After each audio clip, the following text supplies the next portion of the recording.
آج سے 25 سال پہلے کا منظرنامہ دیکھیے۔ ایران چاروں طرف سے دشمنوں میں گھرا ہوا تھا۔ اس کے بارڈر کے ایک طرف افغانستان میں طالبان کی حکومت تھی جو شدید ایران مخالف تھی، آئے روز جھڑپیں ہوا کرتی تھیں۔ دوسری طرف عراق میں صدام حسین کی حکومت تھی جس سے خمینی 8 سالہ جنگ لڑ چکا تھا اور ایران اس سے اپنا دشمن نمبر 1 سمجھتا تھا۔ تیسری طرف لبنان میں رفیق الحریری جیسا مضبوط اور طاقتور سیاستدان وزیر اعظم تھا جو لبنان میں ایرانی مفادات کی راہ میں سب سے بڑی رکاوٹ تھا۔ شام کے صدر حافظ الاسد کے بھی ایران کے ساتھ تعلقات اس کے نصیری ہونے کی بنا پر اور نظام ولایت کو تسلیم نہ کرنے پر زیادہ خوشگوار نہیں تھے۔ اور پھر پاکستان میں بھی سیاسی میدان میں اور معاشرتی فضا میں ایران دشمنی اپنے عروج پر تھی۔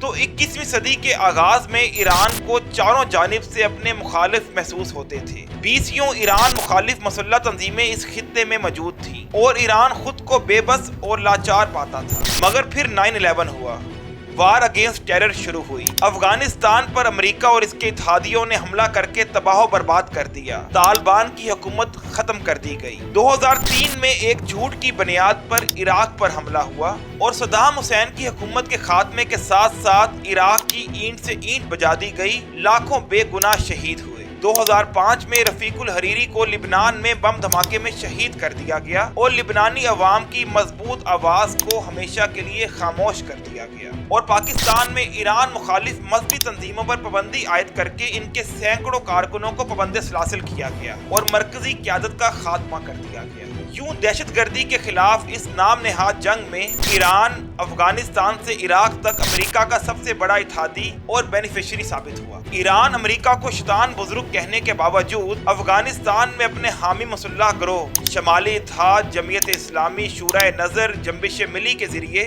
امریکہ کو بھرپور عسکری قوت اور مدد فراہم کرتا رہا۔ اس طرح صدام حکومت کے خاتمے کے بعد بھی حریت پسندوں کو کچلنے کے لیے ایران عراق میں اپنے ہم مسلکی مسلح تنظیموں کو فعال کرتا ہے جو امریکہ کے لیے چوکیدار کا کردار ادا کرتے ہوئے مجاہدین اسلام کو کچلتی ہیں۔ وار اگینسٹ ٹیرر اور القاعدہ اور داعش وغیرہ سے امریکی خوف کا فائدہ اٹھاتے ہوئے ایران پورے مشرق وسطیٰ میں اپنے پنجے گاڑ لیتا ہے، اور وہ ایران جو اس صدی کے آغاز میں خود کو چاروں طرف سے گھرا ہوا محسوس کرتا تھا، صرف 20 سال بعد اس کا جنرل قاسم سلیمانی فخر سے اعلان کرتا ہے کہ مشرق وسطیٰ کے 5 دارالحکومت ہمارے کنٹرول میں ہیں۔ اور یہ بات سچ بھی تھی کہ یمن میں ایران نواز حوثیوں کا کنٹرول تھا، لبنان میں حزب اللہ کا کنٹرول تھا، عراق میں میدی ملیشیا حشد الشبی سمیت عراقی حکومت تک خامنئی کی مٹھی میں تھی، اور شام میں بشار الاسد بھی ایرانی کٹ پتلی بن کر رہ گیا تھا۔ ایران نے اسی اوفینسو اپروچ کو جاری رکھتے ہوئے کویت، بحرین اور سعودی عرب کے شیعہ اکثریتی علاقوں میں ہلچل پیدا کی جو بحرین اور قطیف میں ایک وقت میں شدت اختیار کر گئی تھی، تو دوسری طرف حوثی باغی سعودی تیل کے کنووں کو نشانے پر لیے ہوئے تھے۔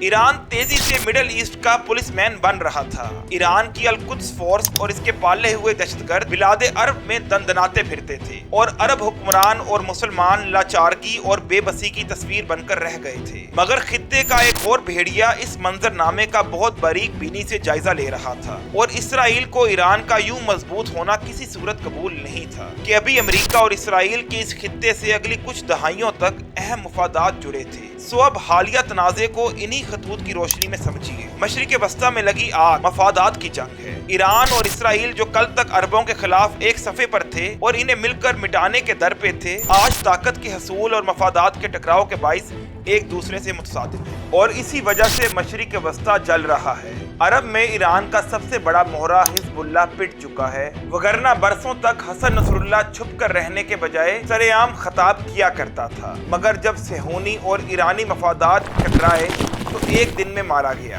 جانشین بھی ختم ہو گئے، تمام اہم کمانڈرز ختم ہو گئے، تنظیم کا انفراسٹرکچر تباہ ہو گیا۔ عراق کی موجودہ حکومت اور اہل تشیع مسلح گروہ جو امریکہ نے ایران کی مدد سے ہی قائم کیے تھے، وہ ابھی اپنا انجام سامنے دیکھ کر ایران کے ہاتھوں مزید استعمال ہونے کے لیے تیار نہیں ہیں۔ اسی طرح حوثی بھی خوف زدہ ہیں اور خود ایران کی حکومت بھی جنگی جھنڈے لہرانے اور جنگی انگوٹھیاں پہننے کے باوجود مجبور اور لاچار نظر آتے۔ صہیونی اور امریکی مفاد یہ ہے کہ ایران کو بطور ایک پریشر کے عربوں پر باقی رکھا جائے، مگر فی الوقت امریکہ بہادر ایران کو مشرق وسطیٰ کا تنہا چوکیدار بننے دینے کے لیے تیار نہیں ہے، اور ایران ہر گزرتے دن کے ساتھ تنہا ہوتا جا رہا ہے۔